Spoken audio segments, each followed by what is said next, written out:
عزتمند ورونو امام غزالی رحمه الله په خپل کتاب احیاء العلوم کې لیکلي دي چې کله یو بنده د الله جل شانه نافرمانی کوي نو د ځمکې هغه حصہ په کومه چې د الله جل شانه نافرمانی کوي هغه الله جل شانه ته عرض کوي وای الله مونږ ته اجازه راکړه چې مونږ دا انسان ذات نه باسو او د کم اسمان لاندې د کم حصے لاندې چې د نافرمانی کوي دغه حصہ الله جل شانه ته فرمایي وای مونږ ته اجازه راکړه چې مونږ په انسان باندې ورزيږو او د هلاک کو الله جل شانه ته وایي ای ازمکه او اسمان واوري کچرته دا بندستاسو یو تاسو پیدا کړی تاسو پرورش کړی وي نو بیا تاسو ته اجازه ده چې تاسو څه کوئ هغه وکړئ لیکن کچرته دا ما پیدا کړی یو زما بندي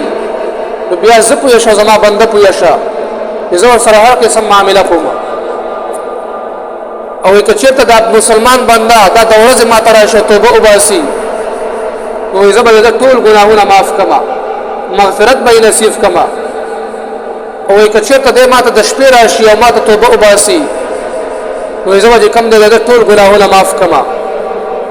د مغفرت په صابون به ټول ګناهونه وینځم نو عزتمند ورونو الله جل شانه ډیر رحیم کریم ذات دی نو مسلمانانو د مغفرت د فرج کم به هغه باندې ګوري الله جل شانه فرمایي فل پیغمبر تا نبئ عبادي اني انا الغفور الرحيم ما بندگان ته خبر ورکړي چې زه ډیر بخون کې مهربان یم